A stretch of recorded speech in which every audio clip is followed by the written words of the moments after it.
Mackenzie Johnston with Cattle News Central, bringing you your May 2nd cattle industry headlines, brought to you by AgRisk Advisors.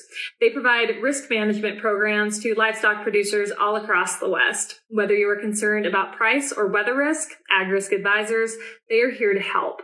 With current day market fluctuations, you and I both know there is nothing more important than locking in a price floor on your cattle. So if you would like to learn more about an LRP, go ahead and reach out to an advisor today. We're also sponsored by American Beef Producer Magazine. They offer all kinds of articles within their publication. They feature award-winning photography, and in general, they are just an upstanding ag publication. There's a lot of ag publications out there to choose from, but American Beef Producer, they knock it out of the park every time.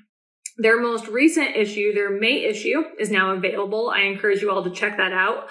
All you got to do is click on the American Beef Producer link above in the caption. That is going to take you over to their Facebook page where you can do just that, and you can learn a little bit more about the magazine. American Beef Producer Magazine, guiding beef producers for over 25 years. And finally, Circle 5 Cow School. If you're wanting to learn how to preg check your own cows or start AIing, Circle 5 Cow School is definitely the way to go. Almost every week, they are hosting classes somewhere between Texas and Tennessee.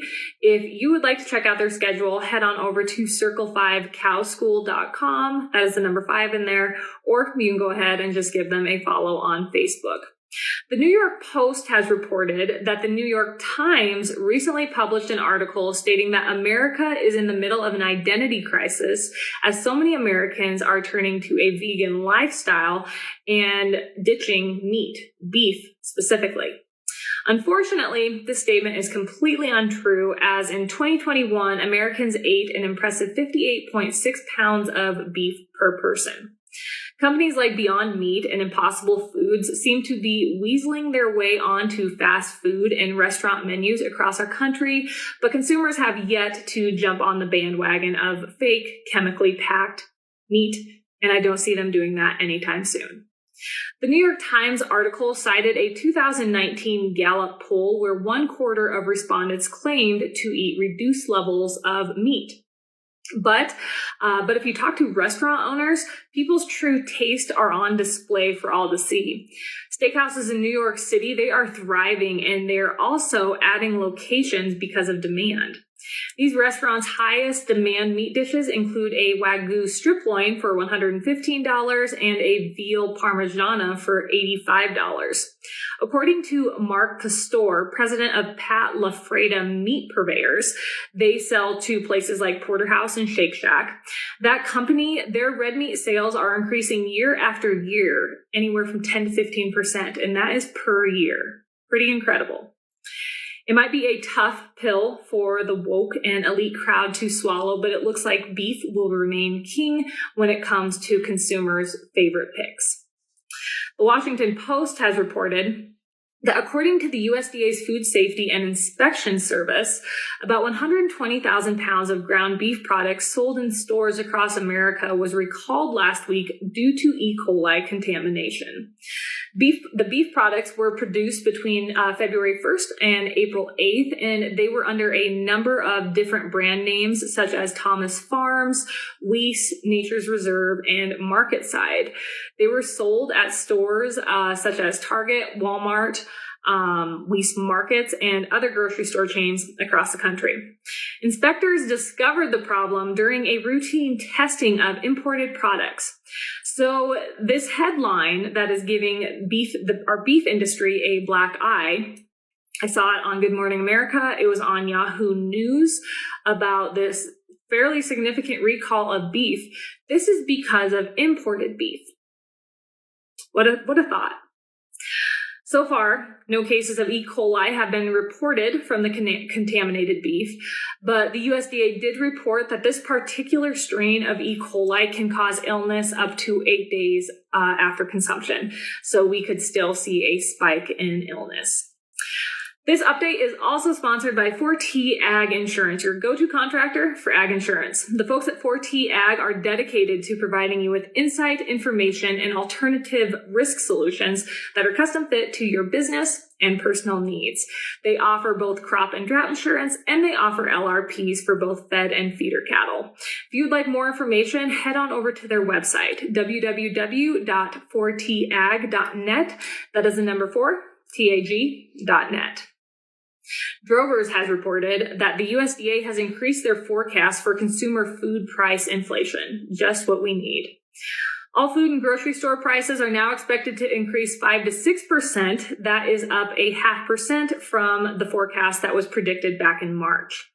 The U.S. hasn't seen this high of forecast for food price inflation since 2008.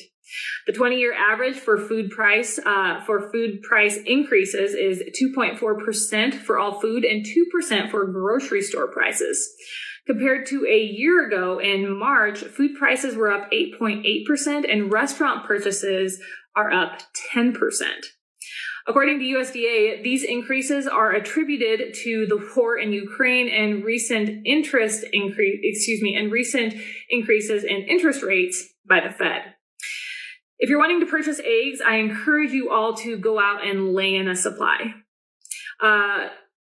I encourage you all to do this because obviously with the highly pathogenic avian influenza, the bird flu rolling around, egg prices, they are going to increase significantly. In February, we saw egg prices increase 2.2%. Then in March, they increased another 1.9%. USDA expects egg prices to increase 6 to 7% in 2022 compared to 2021. Obviously, the bird flu is going to impact poultry prices. So those are expected to increase 7.5% to 8.5% this year. USDA initially expected poultry prices to only increase somewhere between 1 to 2%. Wholesale beef prices decreased 3.6% in March, but retail beef prices, they increased 1%. Beef prices are expected to increase anywhere between 6 to 7% by the end of this year, which will put further strain on consumers' wallets as their dollars, they just aren't going as far these days. MarketWatch and the Daily Wire have reported that our nation's GDP shrunk 1.4% in the first quarter of this year. We haven't seen our economy take a step back like this since the height of the pandemic. So a little refresher, the definition of GDP, gross domestic product, that is the total value of all goods and services produced in a country. It basically tells the overall story of a country's economic health. For context, in the last quarter of 2021, the economy grew by 6.9%, and the quarter before that, the economy grew by 2.3%. And both quarters before that, so it would have been the first and second quarter of 2021, our economy saw at least 6% growth. The first quarter of this year was expected to have economic growth, but data shows just the opposite and proves that America's economy is unhealthy, to say the least. So what are the reasons for this step back, for this negative GDP growth? We have our obvious reasons. We have inflation, we have supply chain backups, we have worker shortages. And then we have the not so obvious reason that isn't really being talked about, the trade deficit. Since the beginning of the year, the U.S. has been importing far more goods than we have been exporting. In January, the United States imported $89 billion more than we exported. This is the largest monthly deficit on record. The following month, we saw the second largest deficit on record. That Biden administration, they are knocking it out of the park. Consumers are still buying products, but America, we just are not producing those products. So instead, we're just importing more and more and more. There is optimism in this situation. Consumer spending increased 2.7% and business spending increased 9.2% in the first quarter.